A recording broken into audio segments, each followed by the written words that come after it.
Wildlife for India and Canon team for giving me an opportunity, because it is always pleasure to talk to people 200 Kelvin.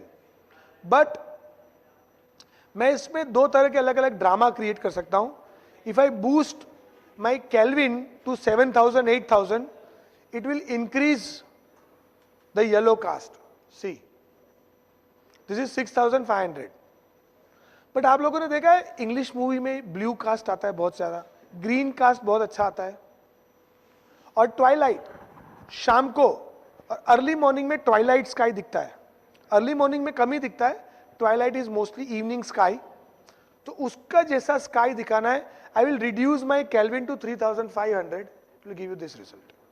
This is 3500. It will cut down the yellow, it will boost your blues, and that gives the effect of night. तो बहुत सारी movies दिन में shoot होती है, they keep their Kelvin to 3000 या 2500. It looks like a night exposure.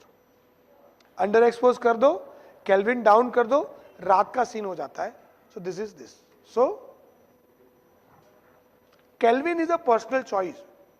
आपने लगान मूवी देखी होगी तो येलो कास्ट में थी. वो येलो कास्ट में थी बिकॉज वो कच्छ में, गुजरात में शूट हुई. वहां की जमीन मिट्टी येलो है, तो वहां से येलो रिफ्लेक्शन आएगा, तो वो येलो लगती है. ठीक है. अगर आप हिमालयाज में जाओगे, you will have a blue cast because वहां पे क्लाउडी रहता है. ठीक है. तो अलग अलग जगह पे अलग अलग कास्ट है. You should know how to balance your white. ठीक. Then I am coming to mechanical, और उसमें we have mechanical shutter and electronic shutter. और कुछ कैमरा मॉडल में I guess it is now only electronic shutter, there is no mechanical shutter. पहले जब हम लोग मैक्रो फोटोग्राफी करते थे, specially because I was using 1DX, तो उसमें साइलेंट शटर भी में थोड़ी आवाज आती ही थी. ठीक है. तो अभी तो मैकेनिकल शटर भी बहुत साइलेंट हो गया बिकॉज मिरर का मूवमेंट ही निकल गया, तो मिरर का ही सबसे ज्यादा आवाज आता था. इलेक्ट्रॉनिक शटर में तो और 20 FPS पे रख दिया. एग्जैक्टली. और अगर 20 फ्रेम्स पर सेकंड पे रख दिया है तो डिलीट करने के लिए 2 आदमी लगते हैं कि तू लेफ्ट से डिलीट करता था, मैं राइट से डिलीट कर रहा हूं. ठीक है. और सबसे ज्यादा दिक्कत वहीं पे आती है. देखो, है 20 frames per second, 30 frames per second, but कब यूज करना है यार, शेयर बैठा हुआ है. So why do we need 30 FPS? आपके पास ड्राइव मोड है, you can set it to 30 FPS, 20, 10, 4, अलग अलग फ्रेम्स पर सेकंड को आप उसको यूज कर सकते हो. तो आई जनरली, बट हमको कैसा है कि कुछ भी छूटना नहीं चाहिए. तो हमेशा 20 FPS पे ही रहता है. 512 GB सफारी के 1 घंटे में खत्म हो जाता है. और इलेक्ट्रॉनिक शटर तो पता भी नहीं चलता है. बट इलेक्ट्रॉनिक शटर का मेरे लिए मोस्ट मीनिंगफुल यूज है for reptiles and spiders, macro. उनको भी नहीं पता चलता कि ये क्लिक कर रहा है. So this image is with the torch light. तो मेरे फ्रेंड ने टॉर्च पकड़ी है साइड से, और कभी ऊपर से कभी नीचे से, and I was shooting with electronic shutter. तो electronic shutter is very useful for macro. और रोलिंग शटर इफेक्ट ऑलमोस्ट खत्म हो चुका है. अभी जिस नई स्पीड से कैमरा कैप्चर कर रहा है, अब 1/30 तो मिनिमम हो जाता है. तो 30 FPS, 20 FPS is nothing, it is crazy. 20 पुरानी पिक्चरें बनती थी 17 FPS पे, 17 फ्रेम्स पर सेकंड पे मूवी बनती थी. नई मूवीज जो हम लोग देखते हैं 25 से लेके 29 फ्रेम्स पर सेकंड से बनती है. उतनी फ्रेम्स पर सेकंड से हम लोग आज फोटो खींच रहे हैं, तो क्या ही छूटेगा. ठीक है. But electronic shutter is very useful. पहले शटर काउंट हम लोग कुछ बोलते थे कि भाई इतने शटर काउंट पे सेंसर बर्स्ट हुआ है. अब जिस हिसाब से हम लोग जा रहे हैं, आपका सेंसर बड़ी जल्दी चेंज करना पड़ेगा. तो मैं हमेशा 20 FPS पे शूट नहीं करता. When it is required, अगर मैं ऐसी जगह पे हूं जहां पे एक्शन होने के चांसेस हैं, तब मैं इलेक्ट्रॉनिक शटर यूज करता हूं, तब मैं 20 फ्रेम्स पे सेकंड यूज करता हूं. अदरवाइज आपके मेमोरी कार्ड, मतलब एक तो मेमोरी कार्ड भी महंगे होते हैं. जब आप CF एक्सप्रेस कार्ड यूज करते हो, दे आर कॉस्टली, और रात को नींद का टाइम वैसे ही कम मिलता है, तब बैकअप लेते बैठते हैं, ठीक है। तो मैं जनरली हर बार 20 FPS यूज नहीं करता हूं. Whenever it is required I shift it again. I have put my drive mode to frequently used menu. वही तो सर, और उसमें मतलब अभी वही हो गया ना सर कि इतना सारा अवेलेबिलिटी है. It is just when to use, how much to use, कब कितना. अभी तो गांव में स्नो लेपर्ड के टाइम पे चार्जिंग वगैरह का फैसिलिटी है. जब हम लोग हेमिस में करते थे तो मूविंग टेंट होते थे. मेरी कैमरे की बैटरी जो 6, 7, 8 बैटरी में लेके जाता हूं, वो मुझे 7 से 8 दिन चलानी है. Why should I click images at 20 FPS जब लेपर्ड सो रहा है?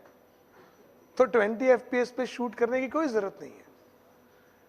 और जेन्युइनली मैंने 8 दिन में 8 बैटरीज चलाई हैं आराम से, ठीक है. फ्रेम्स पर सेकेंड एंड ड्राइव मोड. एक तो आई डिटेक्शन आ गया. जब आप आई डिटेक्शन यूज करते हो, आपका हार्डली कोई शॉट मिस होता है, बिकॉज इन कंडीशन में भी it gives you accurate I focusing and you hardly miss the shot. ये अभी लास्ट वीक मतलब 5-6 दिन पहले ही मैंने 200-800 mm से खींचा है, और मुझे कुछ डिलीट करना पड़ा मेमोरी कार्ड, अदरवाइज आपको पूरा ऐसे दिखता था, ऐसे करते हुए दिखता है आपको पूरा, ठीक है.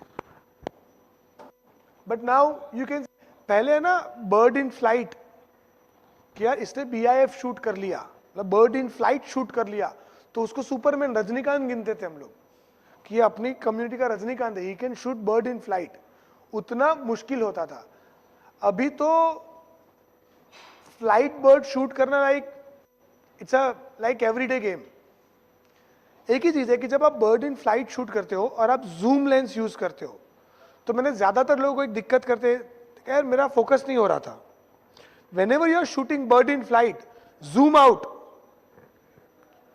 आपका खट से इमेज लॉक करेगा वो, and then zoom in and shoot. आपके reflexes has to be fast. तो जब whenever you are shooting bird in flight, you have a zoom lens, zoom out, it will lock it, zoom in, shoot. हाँ, full zoom में लोग try करते रहते हैं, and लोग बोलते भी यार तुम्हारा कैसे आ गया, तुम्हारा लेंस अच्छा है. है ना. तो it is just the technique that we use. Always zoom. दूसरा, I hardly try to shoot big birds and big mammals when there is action happening. I always prefer a zoom lens over a fixed focal. Always prefer a zoom lens over a fixed focal length. ISO performance and sensor size. अब लोगों को ये दिक्कत होती है कि भाई कौन सा कैमरा खरीदे, वो कॉमन क्वेश्चन है, करेक्ट. कौन सा लूं, R5 ले लूं, R6 ले लूं, कौन सा खरीदूं. अब सेंसर साइज बड़ा है तो फुल फ्रेम सेंसर है हमारे पास, बट मेगापिक्सल है जो आपका ISO परफॉर्मेंस डिसाइड करता है. If you have 45 megapixel, if you have 45 megapixel and if you have 28 megapixel, तो पिक्सल साइज किस में बड़ा होगा, बिकॉज सेंसर तो सेम है 28 मेगापिक्सल में. और जिसमें पिक्सल साइज बड़ा है उसका लाइट कैप्चरिंग कैपेसिटी अच्छा है. See I can give you a calculation, इतना माइक्रो मिलीमीटर्स का फलाना निकाना.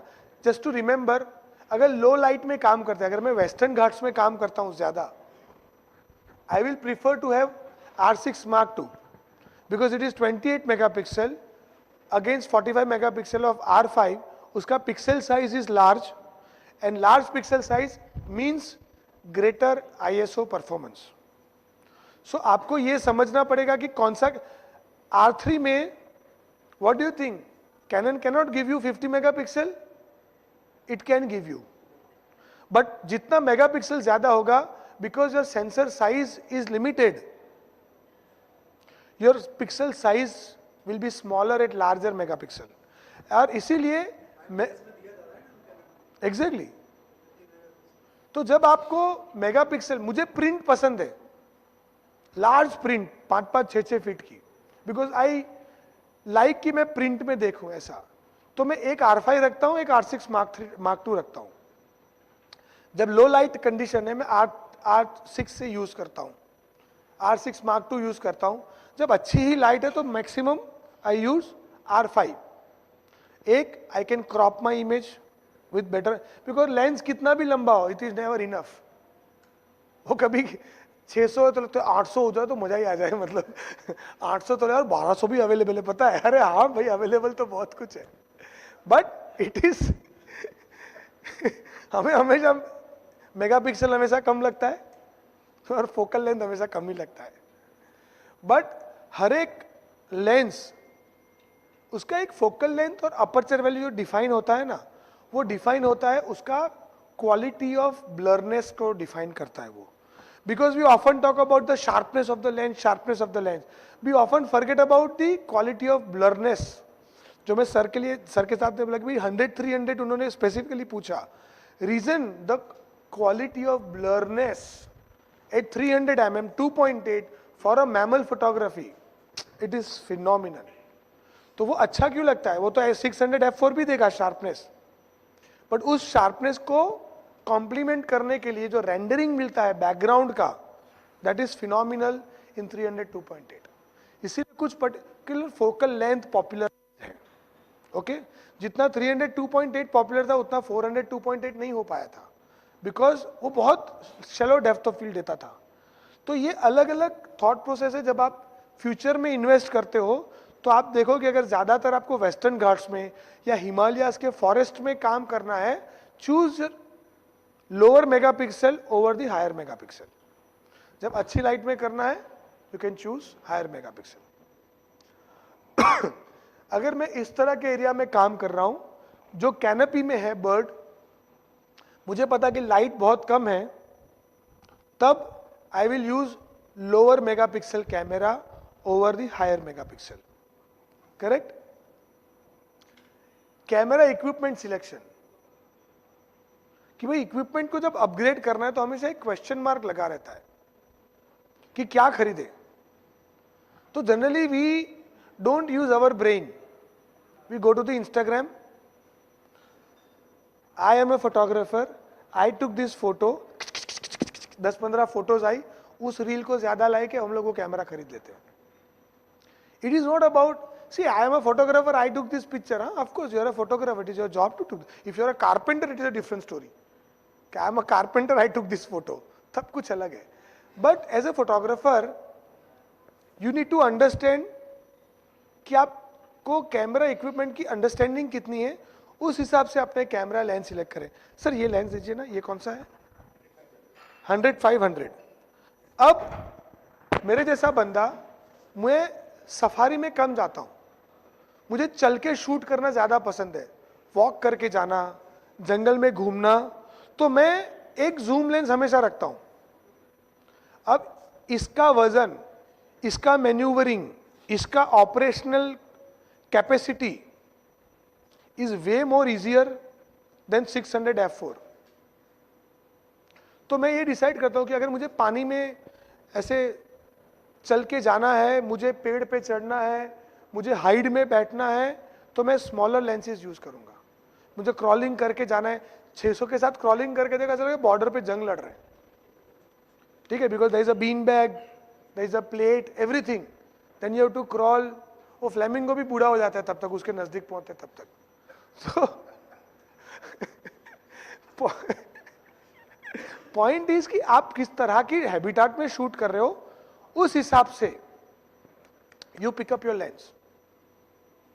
अब मेरे पास भी पूरा एक इकोसिस्टम है, but I pick up my lens which is usable for that habitat. अगर मैं हिमालयाज में शूट कर रहा हूं, आई विल गो विथ 600। मैं गुजरात में शूट कर रहा हूं 600 ठीक है, but if I am shooting, मैं वेस्टर्न घाट्स में मानसून में 600 लेके घूमूंगा और मैक्रो फोटोग्राफी ज्यादा मिलने वाली है, तो I will carry this lens again 600। ठीक है, पहले मैं सब कुछ लेके जाता था, जितने लेंस होते थे ना मैं सारे लेके जाता था, बट जो चेक इन काउंटर पे जो लड़की बैठती थी वो मानती नहीं थी, बड़े पैसे चार्ज करती थी। तो अभी गिन गिन के लेके जाते हैं, ठीक है। Focusing system and method, I and object detection. अब ये देखो, ये अंदर कहीं पे कैनोपी में बैठी है, ऐसा सनबर्ड जो कि अंदर अंदर रहता है वो, and this is Himalayan bird जो कहीं दूर पीक पे बैठा है, this is Himalayan snowcock, Tibetan snowcock, तो कहीं ऊपर बैठा है। अब इस डिस्टेंस से भी कैमरा इजीली आई डिटेक्ट कर लेता है, and even when it is in canopy. पहले बहुत दिक्कत होता था, जब आई डिटेक्शन नहीं होता था तो हम लोग फोकस लॉक करते थे, फिर मैन्युअली घुमाते थे उसको, और जब या तो फिर हम लोग क्या करते थे, वन शॉट पे रख देते थे, सर्वो को चेंज करके वन शॉट पे डालते थे। बट अभी के टाइम में eye detection is useful in this kind of situation. पहले बहुत बार ऐसा होता था कि हमने फोकस किया, वो नीचे से फोकस करते तो जमीन को फोकस कर लेता था, वो बर्ड को फोकस। और जब आप लॉन्गर सुपर टेलीफोटो यूज करते हो तो हमेशा थोड़े हाथ हिलते रहते हैं, इवन ऑन योर गिम्बल थोड़ा सा वाइब्रेशन होता है। तो यहां पे थोड़ा सा ऐसे गया, वो वहां पे मीटर्स में चेंज होता था,